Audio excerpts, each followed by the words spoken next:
Of the three new Entertainment District characters, Zenitsu has been by far the hardest one to figure out. When the game first came out, nobody knew how to play Zenitsu. We looked at him as a low damage character, and we were ready to dismiss him before we found all the tech that we use today. Nowadays, Zenitsu is one of, if not the best slayer in the game. His ability to snipe enemies from afar and his explosive damage are unmatched in this entire roster. This new Zenitsu has big shoes to fill, but right now, it feels like he's in a similar place as launch Zenitsu was. No one really knows his full potential, but everyone is doing their best to bring it out. So let's check out what this new Zenitsu can do. And if you're looking for the other Entertainment District characters, we've released a Tanjiro review yesterday, and Inosuke will be out tomorrow, so subscribe to make sure you don't miss it. This version of Zenitsu has the exact same attacks as the current Zenitsu in the game. The same normal combos, the same jumping attacks, the same strong attack, and the same grab. The one thing this Zenitsu does differently on his normal attacks is the boosted finisher. It's got a new animation. He does Thunderclap and Flash 8-fold. Oh, and speaking of visuals, new surge animation, just like the others. This already puts this character in a very good place. While his normal attacks on the ground aren't anything special, his jumping attacks are really good for combos. His strong attack is one of the best in the game to play neutral, and his grab has such a fast recovery, it became one of the safest to use in the entire game. But now all of this is even better, because this version of Zenitsu takes less damage than before. 1.05 times damage multiplier, down from 1.15 times. Zenitsu now takes the same amount of damage as Sabito, making him much tankier as a result.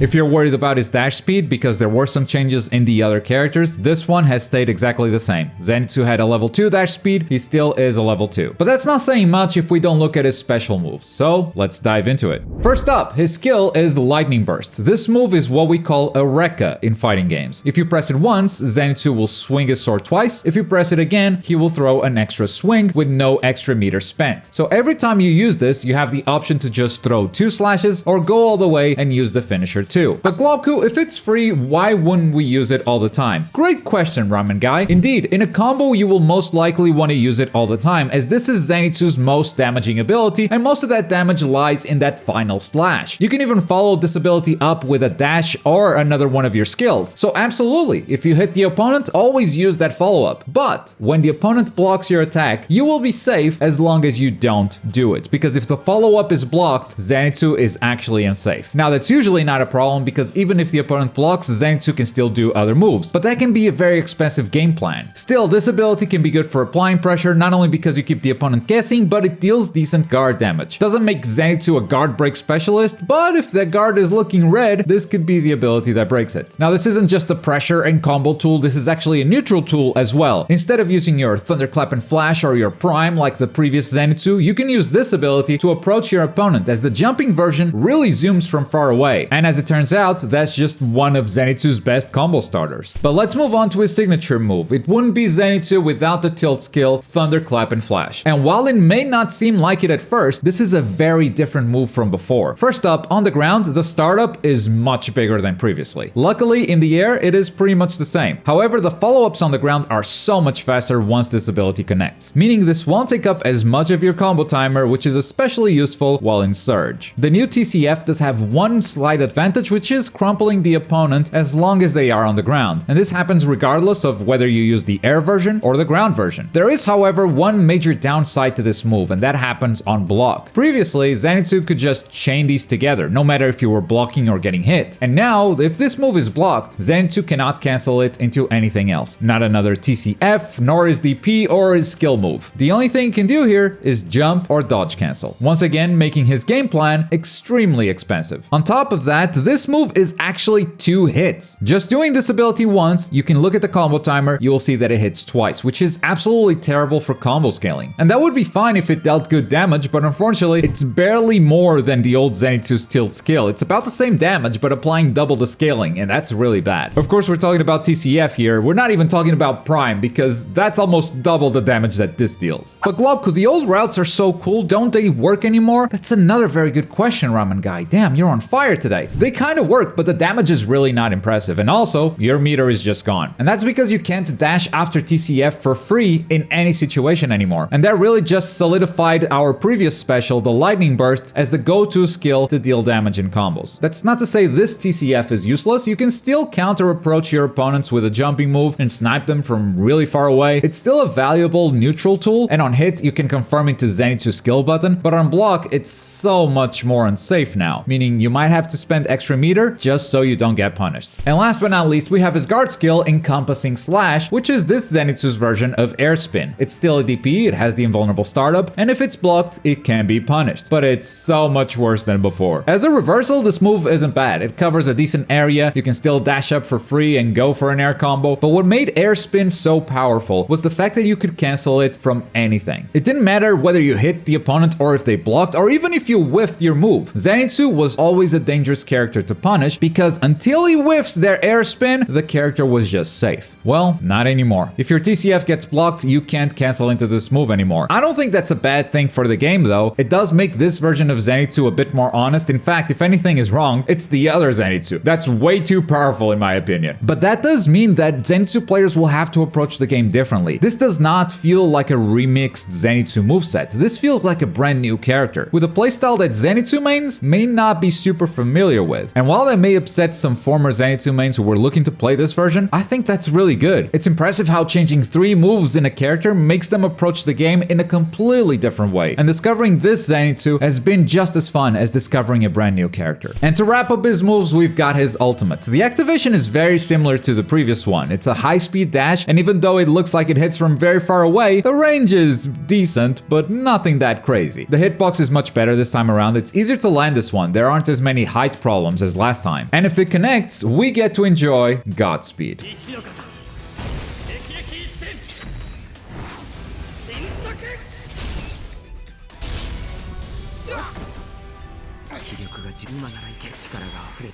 Moving on to his assists, we've got Lightning Burst, which lands 3 hits on the opponent, popping them up, and it starts a yellow combo. And we've got Thunderclap and Flash, which crumbles the opponent, but it starts a red combo. He's okay as an assist. Lightning Burst deals good damage, but it's 3 hits, and that's not ideal for combo scaling, meaning he's not the big damage assist that the other Zenitsu is, but still very decent. I do like how fast this assist comes out. I think people are gonna have fun discovering new spots where they can fit this assist into their combos, because he is quick. And Thunderclap and Flash is pretty similar to the other one, although it's once again 2 hits. Even if it does crumple the opponent, it's just worse than the previous Zenitsu. I think he's okay, but in the end, unless you're running some hyper-specific tech, there's not a lot of reason to pick this Zenitsu specifically for the assist. And now that we know his moves, here is my opinion about the character as a whole. This has to be one of the most meter-hungry characters in the game. The fact that he can't scare opponents anymore with the threat of air spin at any time means that a lot of your Thunderclap and Flash attempts will be unsafe, and that's going to require another bar of meter just to jump and get out of there. Of course, you can always approach with Lightning Burst, but with this game's delay, you're not going to be able to confirm whether the opponent is blocking or getting hit in the first 2 hits. So you're always going to go for the full Rekka, making you unsafe and forcing you to spend an extra bar just so you don't get punished. His combo routes are super expensive as well just to get any decent damage, because after your skill button, you either have to call an assist or spend some bar. And since that's his main damage tool, that's something that he wants to do a lot in a single combo. So instead of giving you combos right away, here's my Zenitsu combo theory guide. In his combos, Zenitsu wants to do as many jumping attacks as possible and as many lightning bursts as possible. To do that, you can do a couple of things. 1, after a lightning burst in the air, you can do the old school tech of dodging and dashing for a brand new air combo. And you can do that as long as you have meter. And 2, Thunderclap and Flash can be linked into Lightning Burst, and Lightning Burst can be linked into Thunderclap and Flash. So you can loop these 2 together for as long as you have meter, which shouldn't be for long. Once Zenitsu spends his meter and only has a bar of 2, he feels extremely weak. But that's when you have to remember, you're still Zenitsu. You still have that incredibly fast jump dodge. You still have a very powerful heavy attack mix, and these things can buy you time while you wait for your meter to regenerate. He definitely feels very weak at first, but I think that's because we're mostly comparing him to the previous Zenitsu. In time, I think we'll find that he's not as weak as he first seems. But that's gonna do it for today. Once again, CyberConnect 2 did a wonderful job making this character feel brand new with only a few adjustments. This DLC pack is by far the best they have released for this game. Tune in tomorrow for Inosuke. He might be the one I'm having the most fun with out of the 3. Subscribe so you don't miss that video. And as always, thank you very much for watching. My name is Globku and I'll see you next time.